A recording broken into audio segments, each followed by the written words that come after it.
America के वर्तमान राष्ट्रपति जो बाइडेन अमेरिका के एयरफोर्स एकेडमी के एक समारोह में गए थे। वह जैसे ही एक अमेरिकी सैनिक को डिप्लोमा देने के लिए आगे बढ़ते हैं, उनका पैर किसी चीज से टकरा जाता है और वह अपने आप को संभाल नहीं पाते हैं और जमीन पर गिर जाते हैं। तभी अमेरिकी राष्ट्रपति के सुरक्षा में तैनात लोग जो बाइडेन को उठाते हैं, लेकिन राष्ट्रपति को उठाने में जितनी जल्दीबाजी होनी चाहिए थी, वह जल्दीबाजी वहां के सैनिकों में नहीं दिखी। ठीक उसके बाद अमेरिकी राष्ट्रपति एक बार और गिर पड़े। इस बार जो बाइडेन हवाई जहाज में चढ़ रहे थे और 18 सीढ़ी चढ़ते चढ़ते राष्ट्रपति 3 बार गिर पड़े। जरा देखिए तो हवाई जहाज पर चढ़ते हुए राष्ट्रपति कितनी बार गिरते हैं। इनको हमारे प्रधानमंत्री मोदी जी से सीखना चाहिए।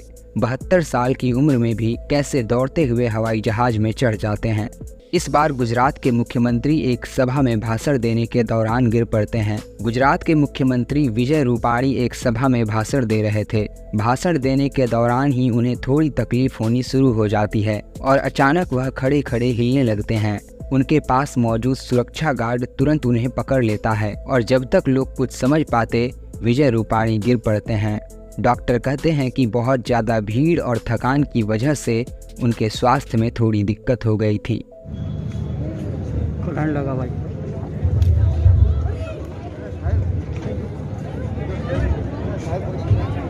इस बार तेलंगाना के मुख्यमंत्री चंद्रशेखर राव गिर जाते हैं। दरअसल चंद्रशेखर राव हेलीकॉप्टर से तेलंगाना के एक इलाके में गए थे, लेकिन हेलीकॉप्टर से उतरते वक्त चंद्रशेखर जी कूद पड़ते हैं और फिसल कर कुछ इस तरीके से गिर पड़ते हैं। हालांकि वहां मौजूद एक शख्स तुरंत चंद्रशेखर जी को उठा लेता है। दोस्तों, इस बार मुख्यमंत्री नहीं बल्कि विदेश मंत्री गिर जाते हैं और वह भी टकराने से नहीं बल्कि खराब सेहत की वजह से। अफ्रीकी देश बुर्किना फासो के विदेश मंत्री जिब्रिल बासोल तुर्की के दौरे पर गए थे। वहां पर प्रेस कॉन्फ्रेंस चल रहा था और विदेश मंत्री पत्रकारों के सवाल का जवाब दे रहे थे, लेकिन तभी उन्हें कुछ तकलीफ होती है और जब तक कोई कुछ समझ पाता वह तुरंत गिर जाते हैं।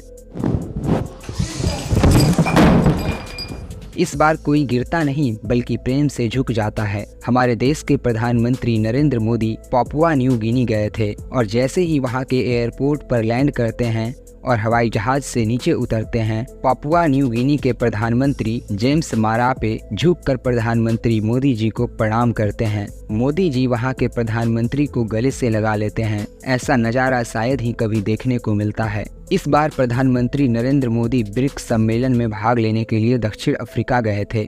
वहां एक मंच पर ब्रिक्स के सभी देशों को आना था और हर देश की निशानदेही के लिए मंच पर एक झंडा रख दिया गया था। प्रधानमंत्री मोदी जैसे ही मंच पर चढ़ते हैं और झंडे को गिरा हुआ देखते हैं, वह तुरंत उसे उठाकर अपनी जेब में रख लेते हैं। अपने देश के झंडे का सम्मान करना मोदी जी से सीखना चाहिए। इस बार एक बड़ी ही अलग घटना होती है। इस बार अमेरिका के पूर्व राष्ट्रपति डोनाल्ड ट्रंप सेना के एक हेलीकॉप्टर में सवार होने जाते हैं, लेकिन जैसे ही वह हेलीकॉप्टर के नज़दीक जाते हैं, वह देखते हैं कि उनकी सुरक्षा में मौजूद एक जवान का टोपी जमीन पर गिरा होता है। डोनाल्ड ट्रंप उसके टोपी को उठाते हैं और उसके माथे पर रखते हैं, लेकिन हेलीकॉप्टर के तेज हवा की वजह से टोपी फिर से उड़कर दूर चला जाता है। डोनाल्ड ट्रंप फिर से उस सैनिक के टोपी को उठाते हैं और हेलीकॉप्टर पर चढ़ जाते हैं। किसी भी नेता को इतना ही शालीन होना चाहिए। यह घटना अक्टूबर साल 2012 की है, जब ऑस्ट्रेलिया की प्रधानमंत्री जूली गिलार्ड भारत दौरे पर आई थी। भारत आई थी इसलिए यहाँ के नेता उन्हें उस जगह पर लेकर गए थे जहाँ गांधी जी की समाधि है। अब महिलाओं को तो जानते ही हैं कि उनका सैंडल कैसा होता है। ऑस्ट्रेलियाई प्रधानमंत्री को भी उनके सैंडल की वजह से उन्हें दिक्कत होती है और फिर लड़खड़ा कर जमीन पर गिर जाती हैं।